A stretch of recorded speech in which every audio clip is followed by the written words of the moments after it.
जय माता दी, जय मां कामाख्या।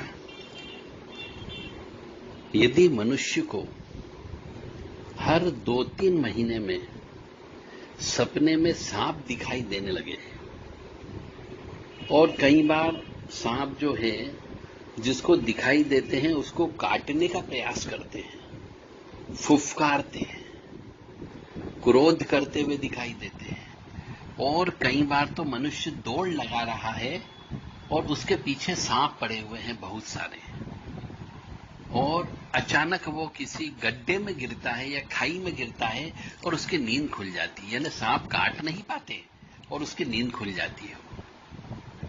ऐसे सपने यदि बार बार दिखाई देने लगे तो समझ जाओ घर परिवार के कोई न कोई पितृ आपको परेशान कर रहा है, आपका नुकसान कर रहा है। आपको उस पितृ को पटाना पड़ेगा। यानी सर्प योनि में कोई आपके घर परिवार का कोई सदस्य सर्प योनि में चला गया है, वह आपसे मुक्ति मांग रहा है, इसलिए आपके पीछे सर्प पड़े हुए नजर आते हैं, पितृ पड़े हुए नजर आते हैं। तो ऐसे समय पे यदि मनुष्य को थोड़ा सा धैर्य रखे तो मनुष्य को पैसे इकट्ठा करके श्रीमद् भागवत कथा महापुराण कराना चाहिए और नारायण बलि कराना चाहिए, नाग बलि कराना चाहिए, काक बलि कराना चाहिए। तो इससे जो नाग, जो सर्प पीछे पड़े हुए हैं उनकी मुक्ति हो जाती है और वो फिर आपको कष्ट देना बंद कर देंगे। परंतु आजकल का मनुष्य धर्म कर्म में पैसे खर्च नहीं करता है और जब पितृ परेशान करते हैं, बार बार सपना देते हैं, तो उसके काम रुकने लगते हैं। धंधा पानी धीरे धीरे धीरे चौपट हो जाता है। घर परिवार के अंदर पत्नी या बच्चे बीमार रहने लगते हैं और जो जमा पूंजी है वो जमा पूंजी धीरे धीरे समाप्त हो जाती है, वह कंगाल हो जाता है। परंतु धर्म के नाम पे पैसा खर्च नहीं करता है, इसी वजह से उसको कष्ट की प्राप्ति होती है। तो मेरा आप सभी धर्म प्रेमी बंधुओं से विनम्र निवेदन है, बार बार हाथ जोड़ करके मैं बोलता हूं कि यदि किसी मनुष्य को पितृ नजर आने लग जाए, यदि किसी मनुष्य को सांप दिखाई देने लग जाए, यदि किसी मनुष्य को पितृ भोजन करते हुए नजर आने लग जाए, सांप पीछे पड़ने लग जाए या बार बार आपके हर काम में सांप दिखाई देने लग जाए, तो ये मान करके चलो आपके आगे पीछे कोई न कोई पितृ पीछे पड़ा हुआ है। वो आपके हर काम में रोड़े अटकाएगा, आपको कंगाल बना सकता है, आपको रोड पर ला देगा, आपको ऋणी बना देगा, आपको आत्महत्या करने के लिए मजबूर कर देता है। परंतु आप अपने धर्म के प्रति आस्था नहीं रखते, धर्म के प्रति विश्वास नहीं रखते, इसलिए भागवत कथा नहीं कराते, क्योंकि भागवत कथा कराने में 5-50 हजार रुपए खर्च होते हैं। वो आपसे नहीं निकलते, परंतु डॉक्टर के यहां पर लाखों रुपए निकल जाते हैं। बात कड़वी है परंतु सच्ची है।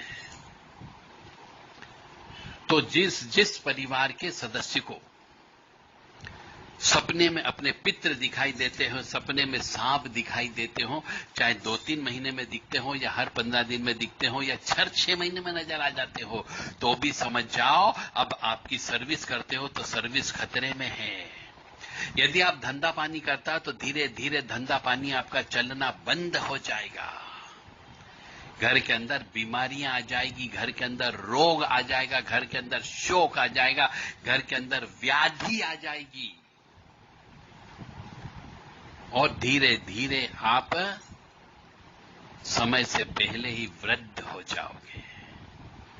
तो मेरा आपसे प्रार्थना है कि घर परिवार के किसी भी सदस्य को यदि सपने में ऐसी घटना दिखाई देती हो कि सांप काट रहा हो, सांप पीछे पड़ा हुआ हो, सांप काटने के लिए दौड़ रहा हो, सांप ने आपको लपेट रखा हो, यानी कि आप बंधन में हो,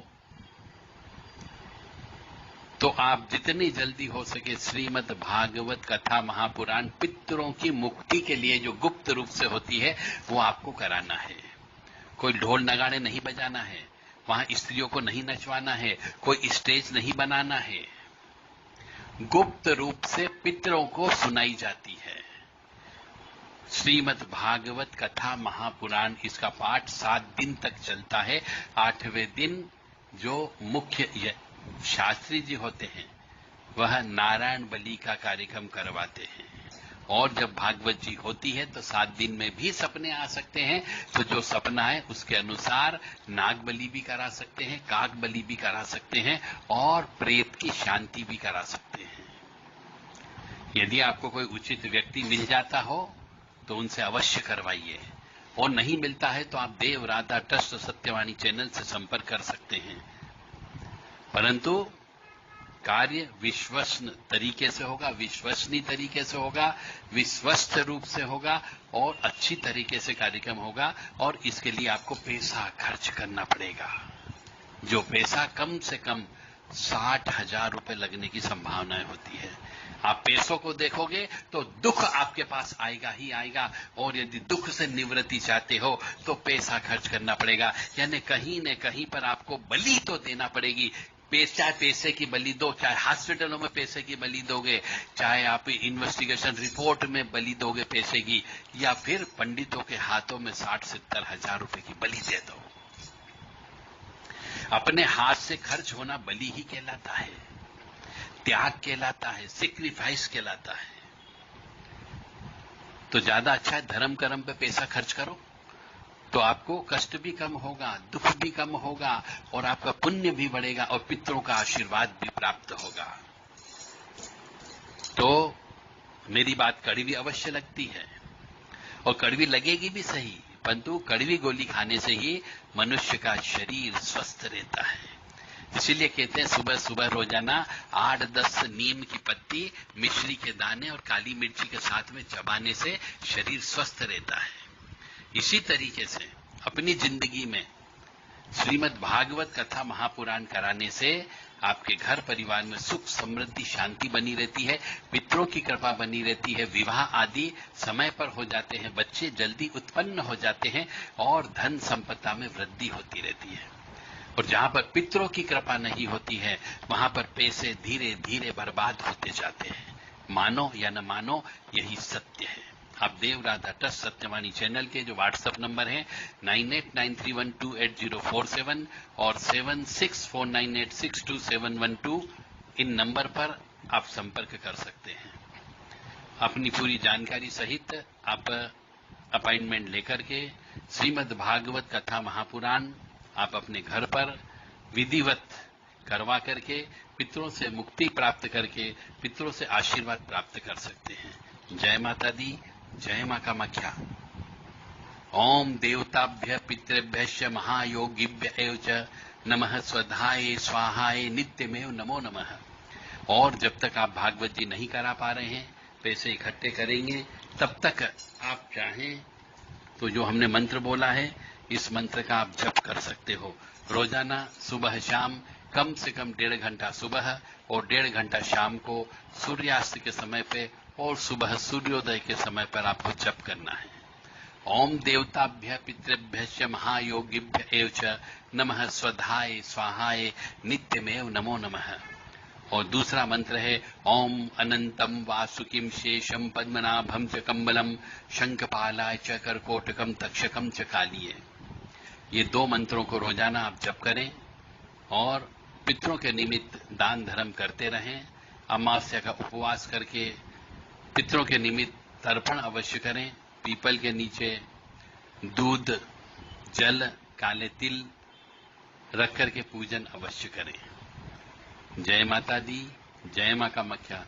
पितरों का काम जब भी करें, पितरों की पूजा जब भी करें, पितरों की शांति के लिए कार्य करें, हमेशा निराहार रह करके ही पूजा करना चाहिए, ऐसा शास्त्र कहता है।